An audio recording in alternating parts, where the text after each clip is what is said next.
My biggest highlight from 4-Hour Workweek, if anyone is a Tim Ferriss fan, he's like the king of productivity, is something called batching. So for a quick example of what batching is, you don't do the laundry every time you have a dirty pair of underwear or a dirty pair of socks. There are so many things I can't control, but the things that I can. The Dick Polipnick Show.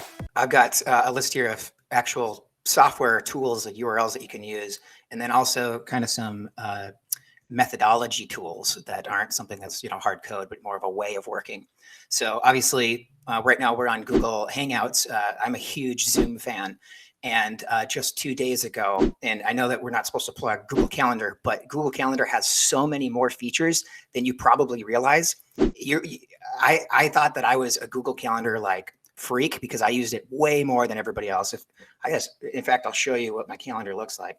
And I found out that I'm just using 25% of its actual capabilities.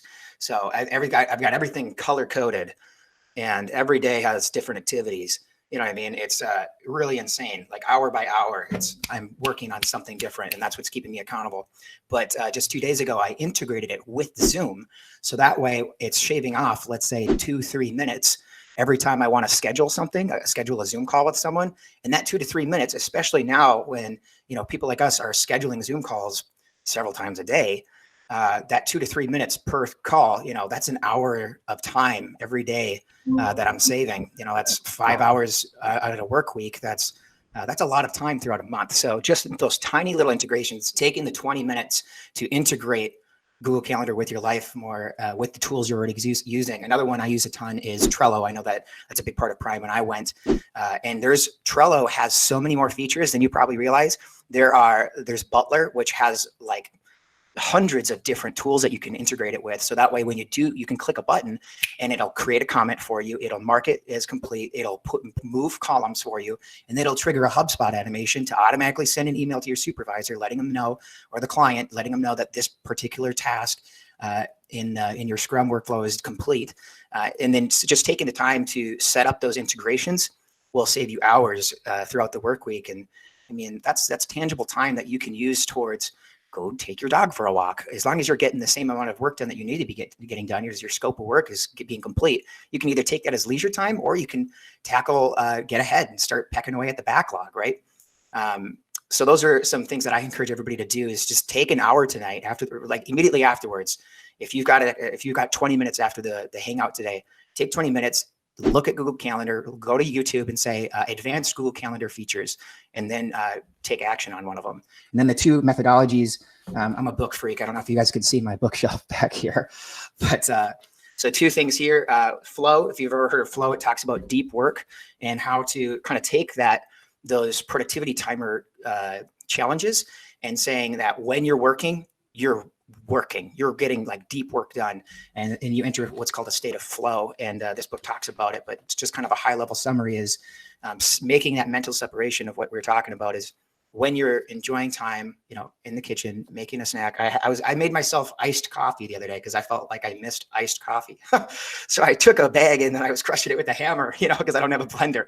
But so taking, really enjoying your leisure time, but then when you're working, headphones work great for me, even though I'm alone at home in my apartment. Something about having music without lyrics. So instrumental music really helps me stay focused, because lyrics, I think about the lyrics and then I get distracted.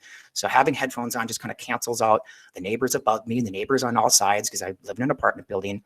So that's another little productivity hack. And then my biggest highlight from 4-Hour Workweek, if anyone is a Tim Ferriss fan, he's like the king of productivity, is something called batching. So for a quick example of what batching is, you don't do the laundry every time you have a dirty pair of underwear or a dirty pair of socks, right? Do you have a pair of underwear? I don't know. But so every time you have laundry, you don't do it every time you need socks changed, right? You wait till it hits what's called max capacity or minimum capacity, and then you take that whole load to the laundry room. So that same principle can get applied into work. So I do that for emails, because email seems to be like this black hole of time-sucking vampiric evil. So I try to, in my calendar, I have 2-hour chunks. I have a 1 hour in the morning and 1 hour in the evening where I go through my inbox and I reply to the most important emails. And that's what batching is. So instead of checking your email every time you get one coming in, that's going to take you out of that deep workflow, number one. And then it's going to add that little, let's say it takes you 5 minutes to transition, not to mention the mental time that you see a notification every time that little ticker, that little badge goes, you have another email in the inbox. You actually close out of the window, and then you only handle them 1 hour in the morning and 1 hour in the evening. And that batching shaves off hours throughout the week. So those are kind of my two plugs for non-technical pieces of work as well.